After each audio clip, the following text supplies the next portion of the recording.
This will be funny, right? I guess it will be. This week on Barbell Shrug, Carl Paoli is going to teach Chris Moore how to do a handstand. Look at his face. Oh, fuck.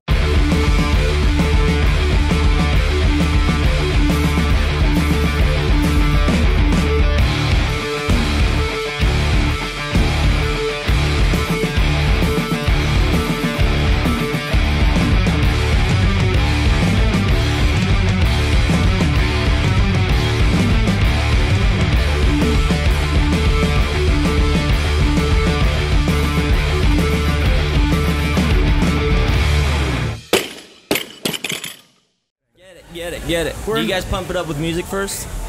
We do have an intro when we edited it, but I've seen that. Pharmaceutical intervention, whatever it takes. I love it. I love it. 3, 2, 1, Shaka Bra. Welcome to Barbell Shrug. I'm Mike Bledsoe here with Chris Moore and Doug Larson at San Francisco CrossFit. We're hanging out with Carl Paoli. Good pronunciation. Gymnastics. Very good.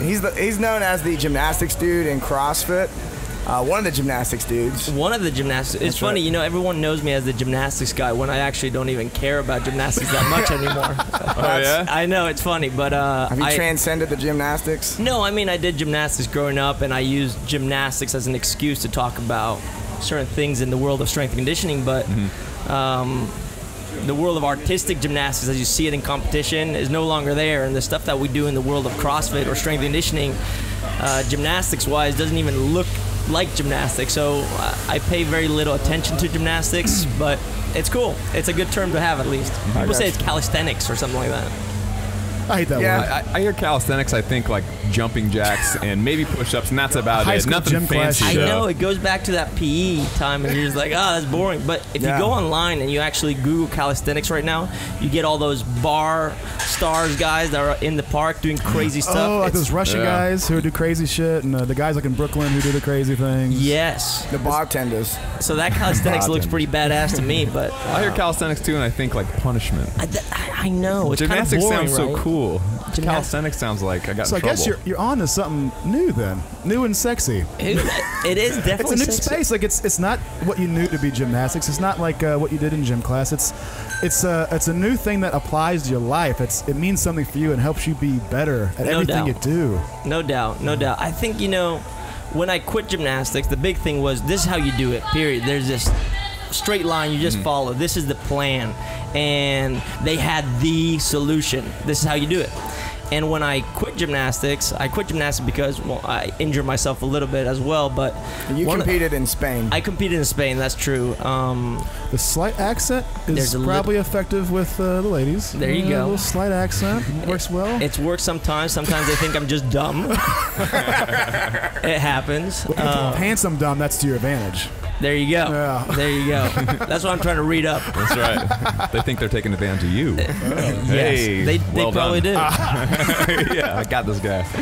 But anyways, yeah, just gymnastics is one of those things. It's like, this is the lane. This is how you do it. This is how you make it happen. And it didn't really happen for me. So I felt a little disappointed. I was like, the system is wrong. This is dumb. But I found wakeboarding. I found snowboarding afterwards. And that's a freestyle sport where it's just anything goes. And I happened to get pretty good quickly. And people were like, oh, shit, how do you do that? I trained hard my whole life to move well. Exactly. Exactly. But it was very cool to be able to see that, oh, the foundation of gymnastics actually carried over. And it wasn't about the big, hard level skills or tricks. It was actually about just the foundation. Can you walk? Can you jump? Can you land? Can you do a handstand? Do you understand where your body is in space? That's it. The fundamentals. Yeah, fundamentals. And that carried over. And I think being able to see that across disciplines is something that I guess I was doing early on, but it wasn't until CrossFit that I really realized that, oh yeah, that's what I do. I jump from one modality to another. I may be a specialist in gymnastics or whatever, but I can see why Olympic weightlifters do what they do. I can understand why the endurance athletes do what they do, and then my job is to just cross them over. So I call it freestyle movement, but... You understand movement from the fundamentals of gymnastics, and everything else just makes sense. Exactly. I think a lot of weightlifting coaches kind of and athletes kind of see it the same way too. Yes, It's very similar. I think so. I mean, I run into a lot of egos, and I have an ego myself, of course. You think you have the solution to the problem. And I think there's a lot of stubbornness, especially in those specific disciplines. And my job is to break down those walls and say, dude, it's not about that. It's about this bigger picture. It's about this team. It's about, you know, the road to win the Olympics or whatever thing you want to accomplish. And if you understand that and you can share that with people, now you're setting a benchmark that's going to really change the game. And that's what I say all the time. I'm like, I want to make history and I want to change the game. So jumping from one discipline to another, that's the ultimate. You were talking about freestyle. I was doing some further searching, because before today, last week, I was like, well, I know that Carl's a former gymnast and he has gymnastics WOD, but then I found a NAKA. Is it NAKA? Yeah, NAKA, NAKA Athletics. That was my first little company that I started here in the U.S. in 2004, and the goal was to train action sports athletes. And I was thinking, you know what? I'm going to do some gymnastics, strength and conditioning that I know, and a lot of trampoline work, and then I'm going to have scariness. Scariness. I'm so terrified of trampoline. They're awesome. They're awesome. If you know how to use them. I don't. Gravity rides me too hard for these things. Dude, no, you'll love it. You'll love it. Anyone that gets on a trampoline smiles. It's amazing. Seriously. It's like trying to skip and frown at the same time. It's impossible. That's right. I've never tried to do that. You ever get into parkour, free run type stuff? I have. It just hurts a lot. Does it? It does. Yeah, you're not landing on soft mat all the time. This dude's like a elite level gymnast, and he's like, no, it hurts. This has to be the thing where when you see the YouTube video, all these great moves back to back, there's got to be 100 that the guy just runs right into the fucking wall. Let me roll back and do that again. Exactly. Well, right. You know what's funny is that the first time I think people started seeing me in the CrossFit world was because there was this Ninja Warrior audition tape that I put up. Oh yeah. I gotta find that, man. Yeah, I made it to the show and I fell on the first obstacle. So it was just like terrible. What was the first obstacle? Just some sidestepping. I slipped before I even crossed the line. I've seen that one with like the slanted things that you have to hop from. Yeah, you would think it's easy, right? Yeah, it looks easy on TV. When you're watching it, when I watch, I'm like, I can't believe those guys can't make it across. Right. I know, these guys are dumb. And then I was there. Well, I could do that snatch. That's the same thing. Exactly. Well, it's not like things that you've practiced on before. You don't know what it feels like. You don't know how soft the padding's going to be or how much grip you're going to have. Like, you got to just go out there and just kind of make it happen. I got extremely nervous, actually. There was a guy in front of me that supposedly was good, and he fell on the first obstacle as well. And I'm like, how did he fall on this thing? And then they had all the cameras came up to him, and it was at least a 10-minute wait for me. And the guy's like, okay, once we count you down, it's ready to go. And I was just waiting and waiting and waiting. I got so nervous. My hands went numb. And as soon as I crossed the line, I slipped. And I was just like, I'm in the water. This is pathetic. The only way you can do that kind of shit is to do it and miss that jump like 100 times. Then you got to get the feel for it. It's the only way. You got to jump in and get the feel. Yeah. There's nothing that like damn jumping. Salmon ladder is the nastiest thing I think I've seen. Well, that's the whole thing. It's about jumping in and just getting it done. And I think people are so picky about, oh yeah, this is the best way to train. This is the best thing you should be thinking about, or this is the technique. This is exactly what you should be doing. And it's not about that. It's about just jumping in and let your body take over. And your story is so, I say all of our individual stories will be so unique and all the variables are so different. You must jump in. All these great minds can guide you and be your educators, but you gotta fucking jump, man. Right. It's you. Right. That's exactly what it is. You're saying before we got started, you're working on a book. I am. It's called Freestyle. Doesn't it suck? Now that you put it out there, you have to finish it now. To write a book is like the biggest pain in the ass. It's the biggest pain in the ass, and it's so hard. And I'm a terrible writer.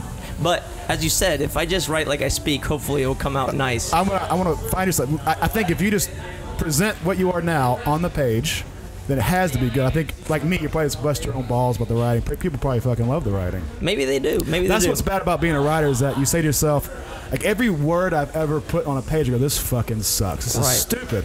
And then even when people say, no, man, I found that to be really great, you go, yeah, but what's your motive?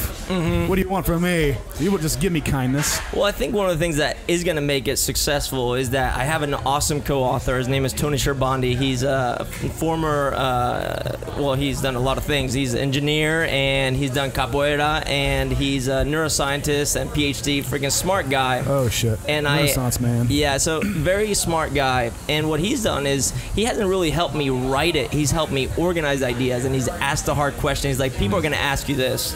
People are going to want to read it this way. These are your compelling stories. Bring that out. And he's been awesome. So without him, I don't think it would ever really work as well as I think it's going to go. Kind of making it easier for other people to get through, like making the content easier to follow. Like he's helping with the layout and the outline. Yes, exactly. So he's really been a key part of that. And I was just thinking about it this morning. I'm like, I'm so glad I have him around because he's just been awesome. And I can't wait to share it. It's called Freestyle, and it's basically maximize sport and life performance with 4 basic movements. And those 4 movements you already know probably. You'll discover them. What are they? Oh, shit. The audience might be asking Teaser. that question. They're actually pretty Building simple. First one is a burpee. Be able to get on and off the ground. Second one is squatting, but I talk about the pistol just because it's a pretty advanced body weight movement. But it also really relates well to things like locomotion, anything that has to do with walking, running, jumping and landing with one leg, anything that has rotation involved. Then pushing mechanics, which leads up into the handstand push-up. And then pulling mechanics and being able to get over an obstacle, which is a muscle-up. These are all my fundamentals. That's right. You look exactly like a person that would do those 4 first thing in the morning. If you could teach me how to do a handstand, like, I would just give you all the money I have because I don't know how you did that. You Dude, let's make it it happen right after this. I'm ready. I need a check. Oh, God. I need to pay rent I soon. just felt CTP smile. So are you publishing small pieces of that online, like with blog posts, and then getting feedback? That way you can like do little updates? Or? Yes. So starting, I think next week we're starting to film a series of videos, and we're going to film 9 videos on the outline and start posting that, I believe, in December. And then we're going to be posting every 2 weeks. And then after that, we'll probably post a little bit of an intro and then a couple of chapters leading up into June. And then if June works out the way I want it to, the book will be published, and we'll be happy. Nice. I'm excited. It's quite a timeline. I know. know. Structured. Yeah. Working on it. Did you set the structure, or was this the organized person? We're constantly talking about these things.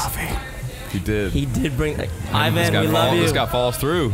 Thank you. Man. We're going to pay you with much love. He just made a hand job single. He Over did. the pants HJ, I can maybe be talked into it for a latte. We're going to be meeting in the kitchen later on. So where are you going to publish those I just articles start to? sweating, And those videos to? What was that? Shiny. Where are you going to publish the videos you were just talking about? This is on freestylethebook.com. Right Okay. now it's just a little subscription page that just has the book on it. But making that official before the end of the year, and then just pushing it hard until the book actually comes There you out. go. So if you want to get those updates, you can go there right now and put like your name and your email in the box or something like that. Yep. That way when all of it comes out, you'll be notified. Exactly. Perfect. So freestylethebook.com, put your little name in there. I'll be hunting you down. Very So cool. as people might know, I'm a social media hound. I follow you on Instagram, Yes, you do. and I saw some dancing stuff in I Europe. know. What was that all about? Well, let's see. It goes back to actually when I was doing gymnastics. I had some breakdancing friends, and I would go watch these guys. I'd be like, these are just a bunch of knuckleheads. They don't know what they're doing. Yeah. And in 2006, I met a guy at a place called Acro Sports where I was working. That was a b-boy, a breakdancer, and he was a professional, and I really didn't know what that meant, but he's like, you know what, you should come with me to Korea and check this thing out. And I was like, Korea for a dance-off? That sounds like a movie. I know, it's weird, but I'd have a hard time Step just to going the street, downtown for a Koreatown. dance off. I know, it's just strange. So, but I got on this plane, traveled for 15 hours to get to Korea, but when we got off in Korea, all of a sudden there's buses picking us up, a bunch of people, fans, the whole thing. And I was thinking, what is this? But all of a sudden, it was this huge event, awesome competition, just super talent around. And I was like, this is it. This is the ultimate expression of freestyle community. There's music, just awesome. And then you see the guys spin around like 15 times in their head with their hands touching gun. What are you? Is this fucking computer animation? No. Humans are capable of this? Yes, it's crazy. It's crazy. But these guys are just awesome. So I decided, I really want to get into the community. I'm a terrible dancer, don't have any rhythm. So I organized an event, and we called the event Down and Dirty. No routines, no commandos. It was awesome. It was awesome. And we actually had the second edition happen just 2 weekends ago here in San Francisco. It was fantastic. So this is pure breakdancing type stuff, like you just were talking about. Yes, dude. Have you ever seen that, Doug? I've seen the guys spin on their heads. I should watch like a battle, like a grinding battle where these guys just fucking throw down. It's the most amazing thing I've ever seen. Doug's seen me battle on the dance floor before. Yes. Every time Mike battles on the dance floor, he thinks he won. So the only reason he thinks he won is because he's drunk enough to actually be out there dancing in the first place. But these guys dance sober. That's the thing, and we realize that's impossible. That's Mike breaking it down on the dance floor. Heavy quotations. Well, yeah, so dancing has been a big part of this thing, and just 10 months ago or so, I started just officially practicing. So every Friday at 10 with a teacher that I have. His name is Milestone, B-Boy Milestone, and he also actually runs a website called Milestone Breaks. I'm just going to drop that in there, milestonebreaks.com, and he has a bunch of tutorials. He does CrossFit here with us, and he trains, and he's just been phenomenal. So me and Coach Nate over here, Nate Helming, that you guys met earlier, he has been dancing with me, and it's been a great Nate time. has? Yes. Oh, we met him right before we got here, yeah. Yes. So this guy has beginner breakdancing videos on his site? Yes. So if you want to learn to spin on your head, you know where to start? I'll get on that, yeah. Yes. I'm going to start practicing. I've got a big hardwood floor open in my house. It's the best. I'll put it on my TV. I'll drive my wife crazy. She will love it. Yeah, first thing in the morning before breakfast. You will definitely get lucky after it. Is there it looks like we could do that for the video intro. We will. No, that's actually not a very slippery one. I've got a couple splinters from that one already. But anyways, yeah, dancing has been a huge part of what I do right now, and it's really helped me with my thinking, and bringing it into just basic strength and conditioning has been huge. Would you consider even like a little bit of a meditation practice almost? Because it's so foreign to you, it's so challenging, it's so fun that I'm sure it washes out the concerns you might be having every other part of your life. It's probably another good reason to do it. Definitely, you're not embarrassed about anything after that. Shed your shame, man. Shake your ass, shed the shame. It's basically, 3 30-year-old guys in a room, 10 in the morning, getting down. So it's kind of funny. You know what, man? We don't even care. It's awesome. It's awesome. And we get fired up. And we're like, yeah, dude, that was amazing. So we get really fired up. Awesome. All right, we're going to take a break real quick. When we come back, we're going to talk about... Make something up. I can't think of anything. Keeping it sexy. Keeping it sexy. Carl's been telling all the dirtiest secrets. How Carl keeps it sexy. I like it. There you go. You always got to believe that you can do it. I tell that to people. It might not happen today, it might not happen this week, it might not happen next week, it might not even happen next year. But if you believe that it'll happen, you can do it, it will happen. It will. I know it will. I might not be the fastest, I might not be the most gymnasty out there, but I'll tell you what, I'm never going to stop. Ever stop believing in what I can do. No one can take that away from me. Carl Paoli is going to teach Chris Moore how to do a handstand. Look at his face. Oh shit. Have you ever tried? Never. Never tried. My butt has never been above my head. Awesome. Perfect. Not even in the bedroom? Where we going? No, I'm not. This is strange. Come over here. Let's do it over here.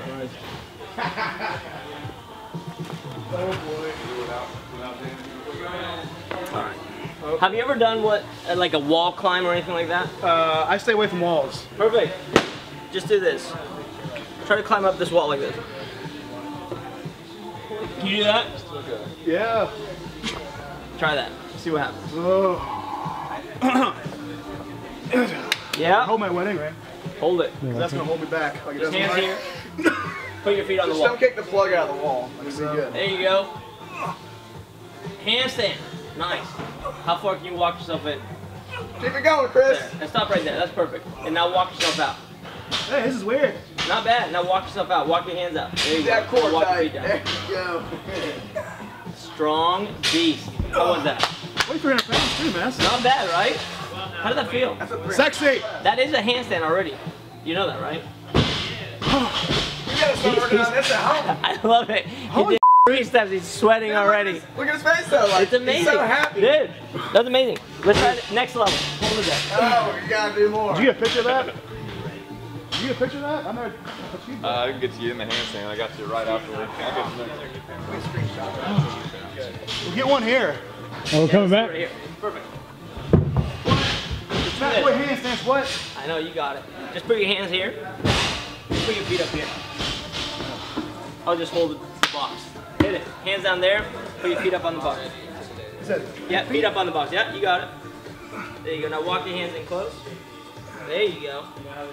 Does that feel okay? Yeah. Now try to push away from the ground by locking your elbows. Think, lock the elbows out. They don't lock very well. That's okay. Just try. Nice. Walk your hands in. Walk your hands in. There you go. Nice. Pick up one foot. Just pick up one foot a little bit. Yeah, perfect. Put it down. Now pick up the other foot. Good. Put it down. All right. Come on down. You're looking pretty good right now. That was pretty good. Now try this. Just go into a lunge and show me this. Just a little kick. A little kick. Notice I'm not kicking high. I'm just doing like TikTok. yeah. Something easy. Come on. So hands down. Kicking my foot. Yeah, just lunge. Hands down. Notice I'm not being very specific here. We're just sticking around. Hands there. This back leg. This one. Before you kick my nuts, put this leg here. There. Good. Now just kick that leg up a little bit. Just a little bit. Yeah, good. Do that again. Nice. Yeah, you got it. You got it. Holy happening. Do that again. You got it. Wow, you're a good coach, dude. I'm gonna come in. It's gonna be a man hug. Are you ready? Yeah, hug me. All right. Same thing. Just do a couple of those until you seem to be ready. I'll come in. The arms get a little sizzly. Okay. Whenever you feel uncomfortable or you feel like you're gonna buckle, just come down, rest. Okay? This whole time. Perfect. We're safe. I'm just gonna stand here. You're gonna put your head in my crotch almost. This is more. Nice, safe place. I'm more used to this than handstands. Come on. I'm ready. We're in San Francisco, baby. Here we go. Hit it. I'm going hard here. Yeah, do whatever you feel comfortable. Nice. There we go. You got it. You got it. You got it. Just hold it. Oh! Yeah. Hey, you got it. You held it for a millisecond. That's legit, though. That was legit. That's legit, right? Yeah. Is that? Did you get a picture of that motherfucker? I let go of the hands and legs. You look good, man. You did not look like you're in a bad position. That's Holy it. Good job. Solid. Yeah. Dude, that was really good. Whoa. Creepiness. We're back here at San Francisco CrossFit, here with Carl Paoli, and I said it right the second time on the said it microphone. so Some well. kind of a record, dude. Yeah. That was really good. So how are you keeping it sexy? Dude, that's a good question. I've been training lately as much as I can. All the travel was not good for me. Makes it tough. Oh, seriously, I was in the worst shape of my life for the past 3 years. Airport food. Have you and ever bad lost sleep. Have you ever lost a six pack? I already lost it. Oh, it's gone. Yeah, it's gone. It's Who picked gone. it up? I think Jason Lee added to his with yours. Seriously, he is so ripped. Every time I'm in these CrossFit gyms, I'm just like, guys, are you getting... Jesus Christ. What are you Abs. on? We talked to him the other day. He only eats like twice a day, but he's like 215 pounds of pure muscle. Just Insane. shredded. Insane. But I'm trying to get my sexy back, training as much as I can. CrossFit has been awesome for that, and then a little break dancing when I can. Excellent. I do the awkward wobble. One of the things that I've been really trying to learn more about lately is gymnastics progressions, and I feel like we have pretty good progressions in CrossFit for barbell work, and you know, just the very basic gymnastics movement like an air squat. Yeah. Maybe there's some good progressions out there for pistols and stuff like that, but what are some things you think that most CrossFit coaches would benefit from hearing as far as like teaching people progressions to like a handstand push-up? Yeah. something Well, like you know, that. it's funny you mentioned the squat. I think CrossFit does a great job at teaching squatting, and I think they've come up with some pretty unique solutions to fix basic, just no bar, just squat. And Yeah. I think it's pretty good. Now, the evolution of that is interesting because everything we do squatting happens to have a barbell on it, and we're always loaded. And what's happened is that because of this concept of barbell work or just something with dumbbells or kettlebells has forced us into certain positions that we think we have to adopt all the time, and it's actually taken away from some of the basic motor pattern that the squatting has, which is just being able to hip hinge. When I wake up in the morning, I don't really squat out of bed with my chest up. I usually bend over and I put my nose almost by my toes. I put my hands on my knees and I stand up. It's almost like I'm deadlifting more than squatting. And it's interesting because I think that's one of the things that's been really missed. It's like, okay, we're going to do this thing called squat therapy. We're going to put you against the wall, chest against the wall, arms up in this really weird position. You're going to try to squat there. And so natural. It's awful. And I look at him just like, what are you doing? First of all, your guy looks weird. He probably hates you already. Well, the answer is, I read this on the blog. I assumed it was really great to do. Seriously, it is a good thing to do once in a while.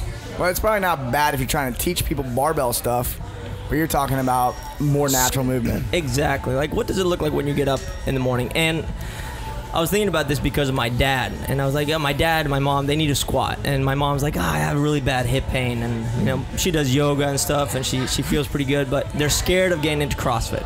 I'm like, don't be scared. They're like, but they're teaching all these things. I've tried that stuff. It feels uncomfortable. I hate it.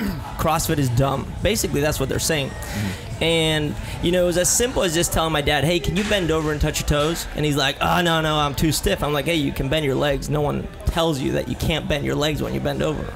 You know, these concepts of like, I should keep my legs straight. Someone has told him. He did gymnastics, of course. So he's like, straight legs as you bend over. Who cares about straight legs? I am with you. You know what I mean? Like, That's right. I hate not bending my knees. I feel the same way. I'm like, whatever. So I said, you know, just bend your legs, touch your toes. He's like, oh yeah, that worked.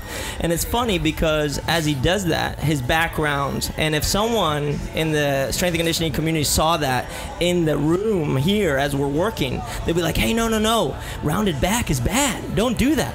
Like, If you got 500 pounds on top of it. Exactly. So it's this, you have this preconceived notion that rounded back is bad, bent knees if I do It's like the spine does do this. It does that pretty well, you know. Exactly. So it's being able to see movement for what it is in the moment and why that movement is being performed, and then being able to say, hey, as a strength and conditioning coach, as a CrossFit coach, as a gymnastics coach, my job is to go up and optimize how that movement in particular should be done. So you can do it many times for long periods of time, whatever, and then be able to say, hey, I'm going to describe it back at you, but in the form of a progression, meaning in a development, a roadmap into the next thing. So if you were just bending over with your back rounded and bent knees, now I'm going to say, hey, I'm going to give you a progression that's going to build up to that, but it's going to allow you to load it up later on. It's going to allow you to do it fast. It's going to allow you to translate it into other movements. And that's where the excitement should be coming, not by saying, hey, that's bad. Not this concept of yes or no, or this is good, this is bad. That doesn't exist. It's just movement, period. And if they're doing it, and they're doing it without pain, it's probably not that bad.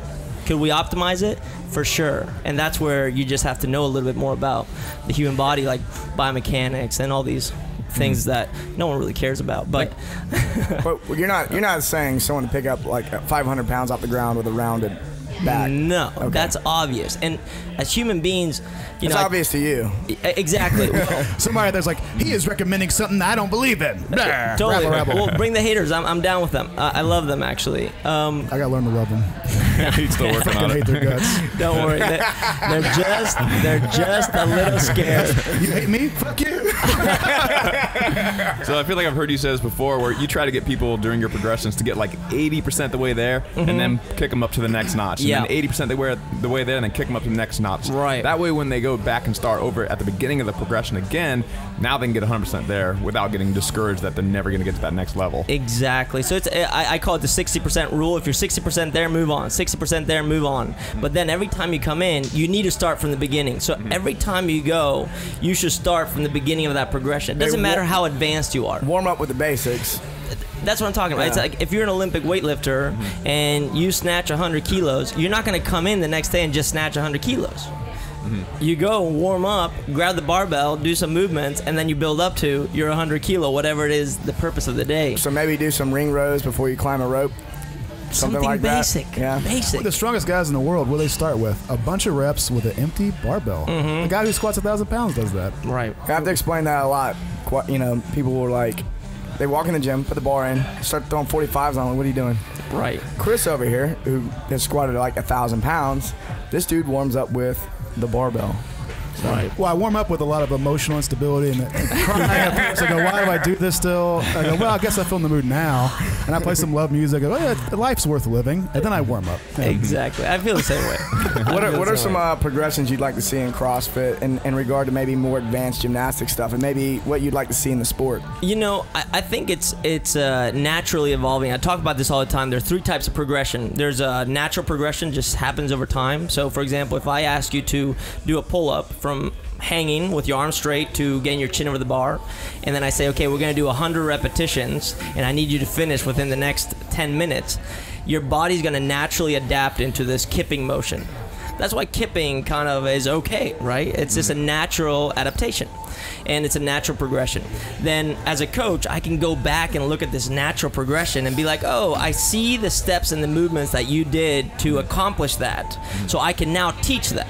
So I have the natural progression, and then I have the formal progression. And that's just formalizing what happened naturally to the body, that natural adaptation. And then is the creative adaptation. And that creative progression or creative adaptation comes with you saying, hey, you know what, we're going to change the equipment. Or I would like to see you go with your hands wide. Or I would like to see your hands a little closer together. Or maybe let's go one arm. Maybe let's flip the hand around. Maybe let's bend the legs here or keep the legs straight here. Whatever it is you want. But then that creative progression, what that does is that's the game changer. But it's funny because that creative progression is usually part of a natural progression, and that's the concept of freestyle. It's like, just go and do it. Jump in. Let the body take over. And then the body takes over, and it turns into this signature movement. And that signature movement is the one that we grab and we gravitate towards because it's like, hey, that's what we want to optimize because that was the fastest for you today. Yeah. And that's what I'm all about. There's some guy hogging a camera from us in our background. I know, he's always there. He's very sexy too. Look at it. Oh, looking supple. He's very supple, actually. It's crazy. But take, for example, the muscle up. Getting over an obstacle. Just the rings. And the way the muscle up is done in CrossFit for time or whatever, the efficient muscle up that we see in CrossFit is not done in any other sport the way it's done in CrossFit. It doesn't exist. So it's a signature movement of CrossFit. If you watch the muscle up done by a gymnast, it doesn't look anything. No. They're not doing it for speed specifically. They're doing it so they can get into their routine. Call any That's gymnast. a curious way to look at it, Yeah, call any gymnast and ask them to do it the way, someone like Camille or Rich Froning does it. They will not be able to do it that way because they have not trained it that way. It's a natural adaptation of CrossFit exposure, and it's a signature movement that now we teach. Same thing with butterfly pull-ups. You see butterfly pull-ups from the outside, you're just like, that is the dumbest thing I ever saw. That's what every bodybuilder in the country says. Right? They don't understand what you're saying. Yeah. I got a question specifically about the butterfly because I would say the butterfly pull-up, I used to think that the snatch was the toughest thing to teach somebody, but now I completely disagree. I think it might be the butterfly, for me anyways, to teach. And do you have like a good progression for that? I just posted a progression last month with like 4 steps on it. So yeah, it's perfect timing. It's actually not that hard, and I think that's where studying movement is important. It's I talk about this high level framework of movement is just general. Purpose of why you're doing that movement is what makes it specific. And then there are positions that you study within that movement. And those positions, usually the transition position is the position where we see the athlete breaking down or that defines the movement. An example of that would be squatting versus deadlifting. Squatting, hip crease below the knee, just to say something. Deadlifting, hip crease is above the knee. But you're still bending in the hip, you're still bending in the knee, you're still bending in the ankle. Same movement patterns, just different ranges of motion. But it happens in the transition that you see the difference. So in order to teach a butterfly pull-up, for example, you have to start from the transition. And the transition, well, it happens at the top. So you start from the top and you build your way out. I have seen that. I won't call it a trick, but that progression where you start at the top and then kind of let yourself down from there. Is that your favorite way to go? That's one of my favorite ways to go, and you can do that with your feet on the ground just to get the movement, or you can do it from the top, and when you do it from the top without your feet touching, that's when you realize you're stiff as hell, and you have to go talk to Kelly. There you go. Is that the same as Gray Cook's concept of reverse patterning? Are you familiar with that? Yes. That's exactly what we're talking about. And that's kind of the concept of, hey, we are born to push. If your car breaks down, you don't pull your car to the gas station, you push it. And most of the movements we see, even Olympic weightlifting, is a pushing movement where pulling is just for positioning. So by reversing the movement, now you're working on exaggerating pulling, and that's why, you know, old school strength and conditioning was like, oh yeah, 2 pulls, 1 push. 2 pulls, you may have heard that before, and it's something that everyone's like, yeah, I live by that. And it's because in the strength and conditioning world, our job is to exaggerate movement patterns and train where position, and this is what Kelly talks about all the time, Kelly Starrett, he's always talking about position being number 1. We train it from a pulling perspective, and we could geek out on that all day, but that's kind of what we're talking about. I also thought it was because most people bench press 4 times a week, or 6 times a week, as you said yesterday. There was a time when I did that kind of stupid shit. Yes. I think it's one of those things where, like, I remember coaching some wrestlers, and it was like never had them bench press, and they're always like, it's like, because you're gonna do it on your own. Right. It's a good movement. Just I don't have to put it in the program because I know you're gonna do it. Right. Same with curls. Right. Same with stupid crunches. For all the people that already can do muscle ups very well, and they can do butterfly pull ups very well, and they can do deficit handstand push ups and what have you, like where do they go after that? What are like the advanced movements, like the next step in the progression for those guys that are kind of already there? They've arrived in the CrossFit world. Right. Well, muscle up to handstand is definitely a key one, and it's funny, on Instagram the other day I posted a video of me doing a handstand push up on the rings without my feet touching the straps, and I was shaking like a leaf, and Fancy. it sounds fancy, but if a gymnast were to see it, would be like, this guy's an idiot that can barely do anything. And but the CrossFit community was like, oh my god, dude, that's amazing, and it was viewed I think 200,000 times, and I was like, how's that possible? So it's all about perspective. Gotta make more of those videos. Right? But let's say that would be a next goal. Hey, can you do a handstand push-up without your feet touching the straps? Can you do a muscle-up handstand and then hold without touching the straps? Are you able to do that strict? Can you do strict muscle-up press to handstand? And now it's kind of playing with that concept of, oh, what are strength movements in body weight terms, and what are dynamic movements in body weight terms? And then how do we implement stuff like conjugate programming into that, where now we're just addressing it through body weight. And then we can say, hey, let's challenge it even further. Let's go for long periods of time, or let's load it up. So to put the gymnastics skills in perspective, like in gymnastics, everything has a rating, right? Like a letter rating. Exactly. And muscle up's almost like a basic skill. It doesn't even have a rating. Is that correct? Yes. Level of difficulty. There's like A, B, C, D, E, Super E, F. And isn't an iron cross like a B skill? It's a B skill. And there's like E's and F's. Yes. Like what would be what's a crazy E type skill? Actually, someone posted yesterday a video on my Facebook page of this guy doing. It's an Egyptian guy. I don't follow gymnastics that much. Is he just floating and he's flying? Basically not. He's not holding on to the rings, and he's just standing like this. levitating. Holy shit! Look at that gymnast. But it's almost like a front lever, which is, if you've ever seen it, it's hanging under the rings with your body pretty much projecting out in front of you. Yeah. Just and holding using yourself your wrist to the strength. ground. But this one, his hands are actually by his hips, which is the reverse movement of a Maltese. Like a Maltese, which yeah. it just sounds So the Victorian crazy. cross, or is that different? That's a different thing. Shit, man, I can't keep up with any of it. I can't keep up with it either. At The that truth point, is, it's like Formula One racing. It's like, no way I can conceptualize what you're doing right now. but that's the whole point. No way I can conceptualize what you're doing. No one gives a crap about that, right? It's awesome to watch, but if I show that to my mom, she'll be like, great, and then she'll forget about it 5 minutes later. How can she even relate to that? She can't. It's impossible. But what if I told you that movement comes from a ring row? And that's a basic way of you getting yourself off the ground. If you fall and there's something you can grab and you pull yourself up. Now it's something that's interesting to someone like my mom. And then what if I talk to someone like Annie Thorisdottir, who's won the games twice, and I work with her, and she's always trying to challenge me, and I'm trying to find ways of challenging her. I can say, you know what, you think you're very good at pulling?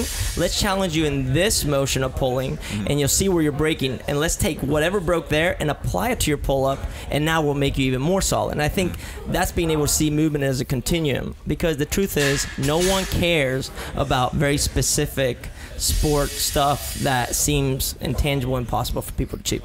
So you're an assistant coach to Annie Thor's daughter. That's What exactly true. is your role? Moral there? support, wipe up the tears, massage the feet. Supplemental sexiness added to the room. No, what I do is Yami Tikanen is her head coach, and they've been together now for 4 years, I believe. And I was called in 3 years ago just to help a little bit with handstand push-ups and some basics. And we started working, and I started realizing that this girl naturally adapts into the most efficient movement patterns I've ever seen. Might be why she could win the games. She's going to win it again. Good job. That's a great insight. Yeah.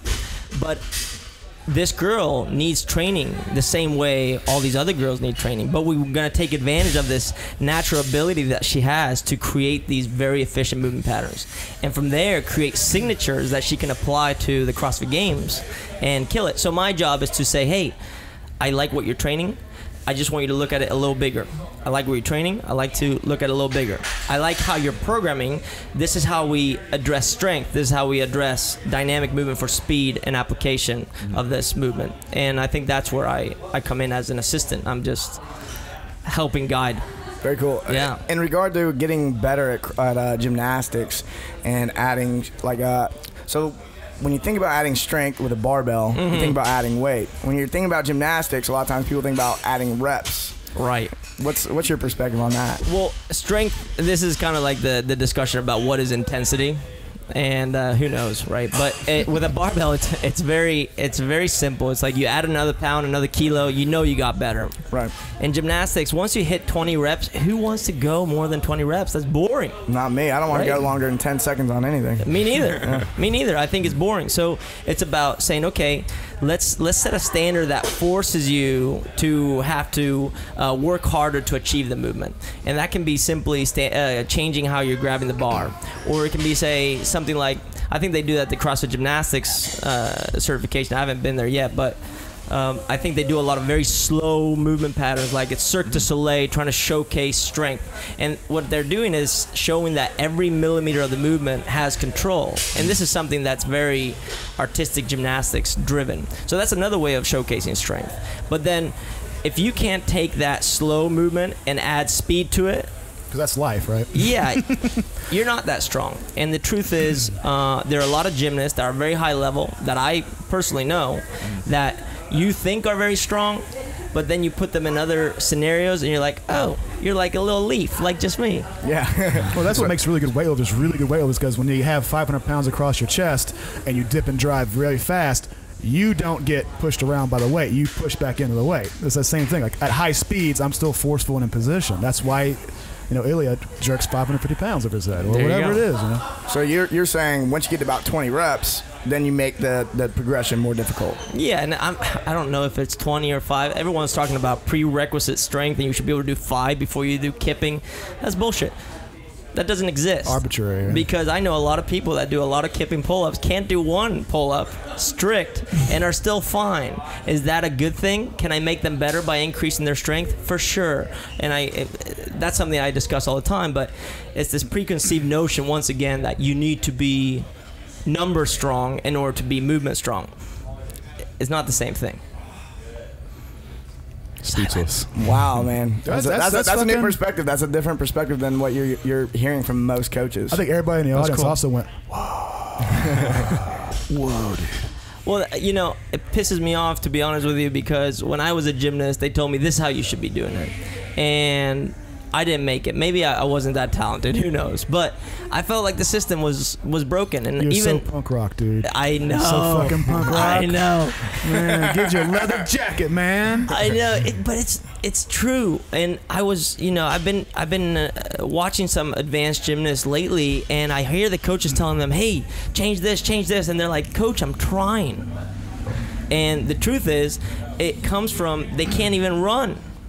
There's something about your run that's not allowing you to do this thing. There's something about your handstand that's not allowing you to do something. There's something about your push-up that's not allowing you to do that element of strength. And they're missing the whole point. But it's not because they don't know. It's because they're so far and deep into the game that they miss the foundation. I think that's what we need to come back to. What does strong really mean, and how do you define that? Boom.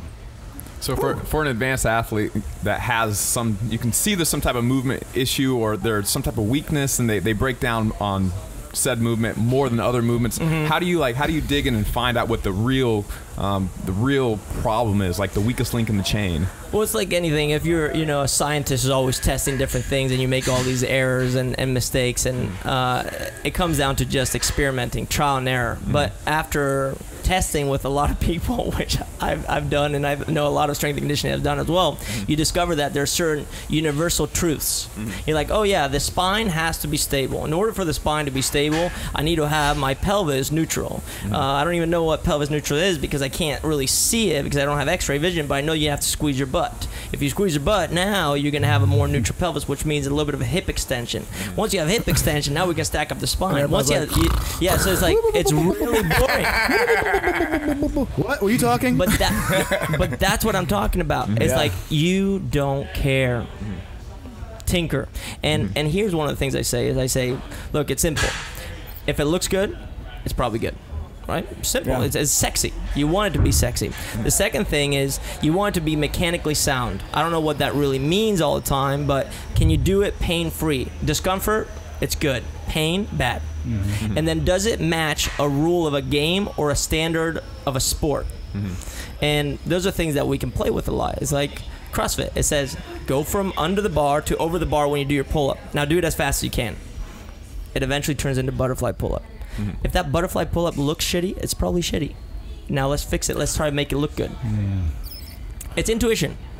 Excellent. I think it's about time to wrap it up because we got a Kelly next. Part 2 and 3 now. CTP was giving me the signal earlier.